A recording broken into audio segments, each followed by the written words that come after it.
Israel മക്കൾ മിസ്രൈമിൽ നിന്ന് പുറപ്പെട്ട് മോവാബിലൂടെ കടന്നു പോകുമ്പോൾ മോവാബ് രാജാവ് സിപ്പോറിന്റെ മകനായ ബാലാക്ക് ബിലിയാമിനെ വിളിച്ചു.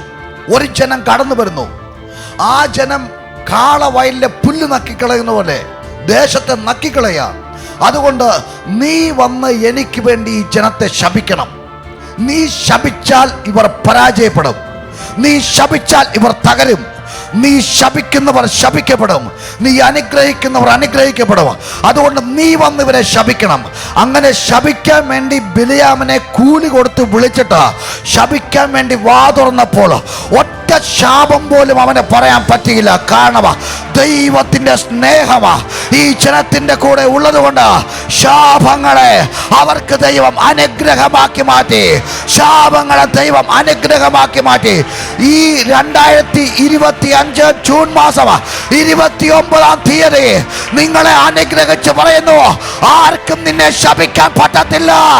മാതാവിനോ പിതാവിനോ സഹോദരനോ സഹോദരിക്കോ മന്ത്രവാദിക്കോ ആഭിചാരകനോ ഒരു പ്രവാചകന് പോലും നിന്നെ ശപിക്കാൻ പറ്റത്തില്ല. ശപിക്കാൻ വേണ്ടി വന്ന് ശാപവാക്കുകൾ പറയാൻ തുടങ്ങിയപ്പോൾ ദൈവം അനുഗ്രഹമാക്കി.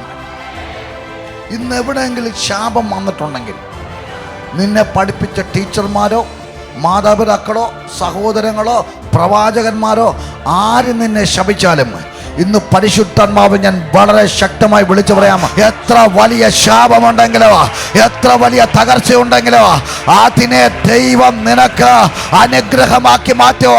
നിന്റെ ദൈവം നിന്നെ സ്നേഹിച്ചതാ, നിനക്ക് വേണ്ടി ശാപമായതാ. ആരെങ്കിലും ശപിച്ചാൽ തകരാനല്ല, നിനക്ക് വേണ്ടി കാൽവരിയിൽ യേശു ശാപമായത്. ആര് ശപിച്ചാലും ആ ശാപത്തെ ദൈവം അനുഗ്രഹമാക്കി മാറ്റും.